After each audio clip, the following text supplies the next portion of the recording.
Cara, sensacional. Acho que isso é um ponto que eu já fui em alguns podcasts, né? Um ponto que nunca me perguntaram, assim. O que acabou com o programa da UPP foi a má política. O que resolve o nosso problema é a boa política.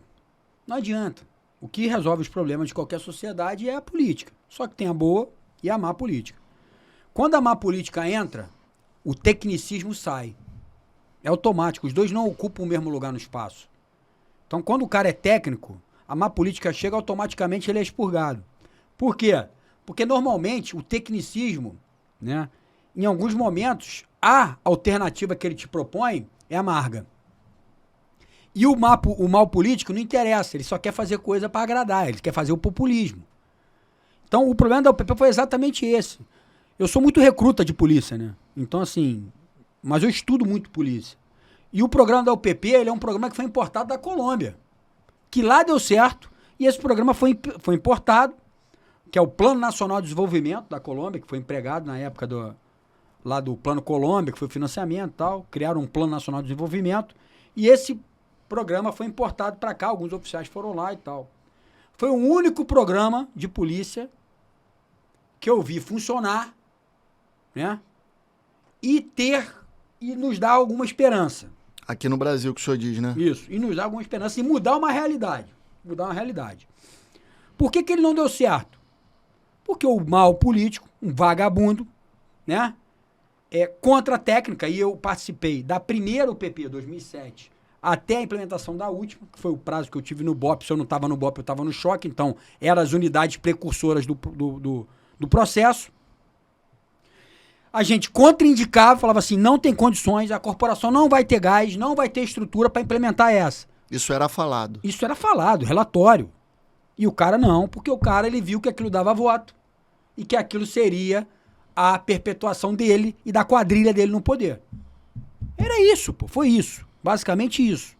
O Estado ele não tinha recurso e gás para implementar o projeto em 30, 40 UPPs como sustentaram. 39, chegando a 39. Não tinha. A polícia menos ainda. O Estado não tinha, a polícia não tinha. Esse é o primeiro ponto. O segundo ponto é que a mudança protocolar, tá, da corporação, ela tinha que ser o quê? Segura, lenta e gradual. Isso não aconteceu. Entenderam o seguinte, a fábrica foi muito mais rápido do que a estrutura aguentava. Entenderam o seguinte, que ensinar direitos humanos para o policial no Cefap, você já estaria habilitando ele a fazer polícia comunitária. E não é assim que se faz. Não é assim que se faz. Polícia comunitária é um processo. É um processo que ele é lento e variável de comunidade para comunidade. Então você entra com BOP para estabilizar o terreno. Depois do BOP, você entra com uma força tática de nível de força mediano. Por quê? Para que o terreno ainda está instável e você não pode deixar o BOP preso ali. E depois você entra com a força de polícia comunitária e essa força de polícia comunitária tem que entender que esse processo vai oscilar. Né?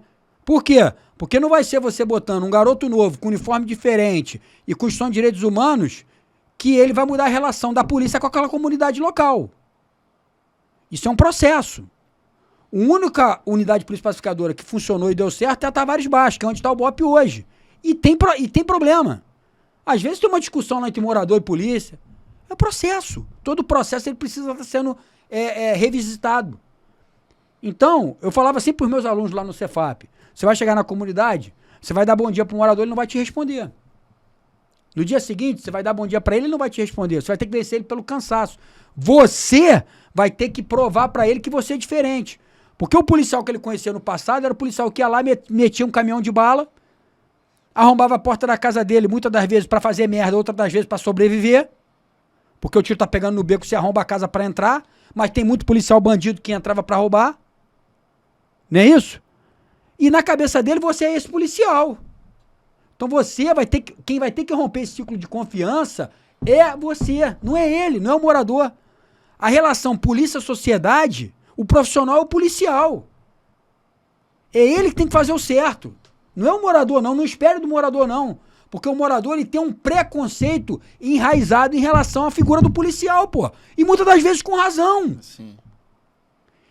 E aí o que me chamava a atenção era que o BOPE entrava, e isso foi muito criticado, porque o nego falava assim, pô, o BOPE é preparado para matar, o BOPE vai lá, vai matar. E quando o BOPE ia sair, o morador fazia abaixo-assinado pro BOPE não sair. Mas por quê? Porque o policial do BOPE, pelo preparo e a instrução e o nível de adestramento que ele tinha, ele sabia muito bem trocar o botão seletor da cabeça dele. Paz, guerra. Paz, guerra. Eu tenho que me comportar completamente diferente nesses dois momentos, pô. Então você via policial do BOPE brincando com a criança, o mesmo policial que puxava a ponta de patrulha tomando tiro, pô. Mas por que isso? Porque o cara era adestrado, porque o cara era preparado, porque o cara tinha essa consciência. E o meu recruta do Cefap não. Então ele chegava lá na primeira... Porque não tinha maturidade como policial, como agente. Exatamente, pô. Isso foi um erro estratégico. Ah, não, vamos botar só recruta porque os caras não estão viciados. Peraí, pô, não existe isso. Ou seja, eu que estava mais tempo, eu estava viciado. Não é assim que funciona o processo. Então teve uma série de questões, a questão política, a questão de formação, a questão de resiliência do próprio policial, a questão do morador, que eu sempre digo que a gente trata o morador da comunidade por duas perspectivas, né? Ou é o trabalhador, que é muito, né? Aquele cara que acorda às 5 horas da manhã, cara, não sei se você foi morador de comunidade, não sei qual a tua origem, mas tem muito policial que o cara era... O Edson, por exemplo, é um exemplo. O Edson foi nascido e criado dentro de comunidade. E era trabalhador e tal. E o vagabundo. A gente trata ele por essa perspectiva. Mas tem uma grande massa aqui no meio aqui, que é o simpatizante do crime, pô. Que eu chamo no meu livro de oportunista do caos. Que é aquele cara que ele se beneficia com... Ele não é criminoso, ele não comete o crime, mas ele se beneficia com o crime. Então ele acaba pegando uma simpatia maior pelo criminoso do que pela polícia. Porque o crime beneficia ele direto ou indiretamente. Ou ele é parente de criminoso, ou ele é viciado, ou ele tem algum tipo de ilegalidade, um gato, não sei o que ele sabe que se o poder público entrar ali ele vai perder isso. E além disso, ele tem uma visão da polícia que é o quê? Porra, a única coisa que vem aqui na minha comunidade é a polícia pra dar tiro, dar porrada, tratar os outros mal e ir embora, pô. Então, assim, esse ciclo de desconfiança que existe entre a polícia e a população, ela tem que ser quebrada pela polícia, pô. É a polícia que tem que quebrar isso, pô, não é a população. Só que isso não é da noite pro dia, isso é um processo, isso demora. Até porque para essa imagem também ser instrumentalizada na cabeça do cara, demora anos, a polícia fazendo coisas exatamente, erradas. Exatamente. E aí tem uma outra questão interessante, que entra a perspectiva política. O político não está interessado com isso, porque ele quer ser reeleito em 4 anos, pô.